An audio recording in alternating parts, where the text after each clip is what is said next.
Êtes-vous vraiment des inférieurs? Comme un éléphant blessé au profond, la salle barrit.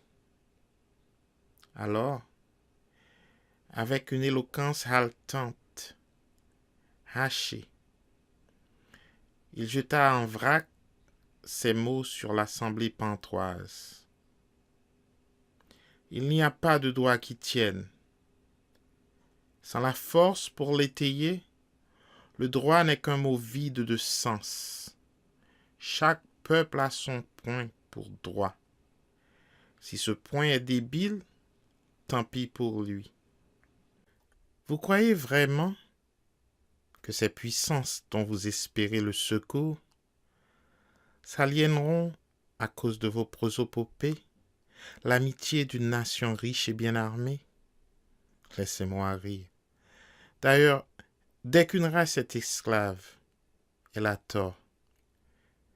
Et puis Dieu seul sait si je la déteste, l'Amérique. Mais quelle est la puissance qui peut lui montrer pour la faire rougir des mains blanches? La France,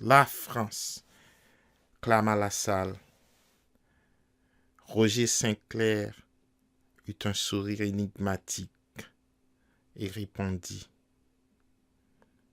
Elle est peut-être plus humaine que les autres. Sa domination sur les races attardées est peut-être plus douceur que violence. Mais son domaine est vaste.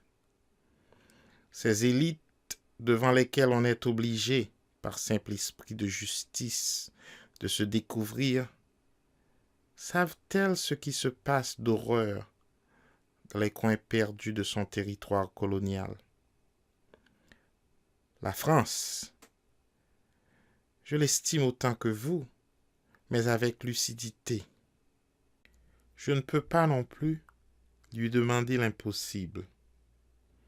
Elle doit penser à elle d'abord, se délester de ses sentiments chevaleresques pour ne pas périr elle-même au milieu du matérialisme et de l'égoïsme qui déferlent sur le monde. Et puis, pédagogue Lapuite, apprenez qu'une race n'en sauve pas une autre. Chacune se débrouille elle-même. Est l'ouvrière de son propre bonheur et de sa liberté. Si vous voulez renaître, vous autres, rectifiez vos mentalités, révisez votre conception de la vie, cessez de vous haïr. Sachez découvrir les disciplines de l'action, celles de l'esprit. Mesurez sur la raison votre pensée et vos actes, travaillez en silence. Vous hurlez sur l'Américain. Je me demande souvent si les heures féroces que nous subissons ne sont pas les justes sanctions de nos infamies. Oh, assez! Gémit quelqu'un dans la foule. Ce n'est pas avec plaisir que je mets le fer rouge dans le chancre. Mais, continua-t-il, avec une salubre tristesse, je terminerai ma besogne. Durant un siècle et plus, vous n'eûtes, pour le beau visage de l'ordre, que des regards d'aveugle. Vous n'avez rien fait pour le peuple, qui subit presque seul tout le poids des impôts. Sachez qu'il n'y a pas d'élite sans vertu morale, sans courage, sans don de soi, sans effort de perfectionnement intérieur, sans altruisme. Et qu'en dehors de ces qualités, une élite n'en est que la caricature. Malgré le préjugé blanc qui nous confond tous dans le même dédain, depuis l'octavon le plus clair jusqu'au nègre le plus noir, vous en êtes encore entre vous à de misérables distinctions d'épiderme.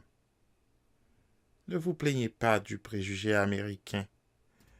L'attitude de beaucoup d'entre vous le légitime. Il me coûte de vous énumérer toutes vos hontes. Si les Américains, en débarquant sur le sol, avaient trouvé devant eux des hommes, et non pas des néants à pattes, ils seraient déjà partis.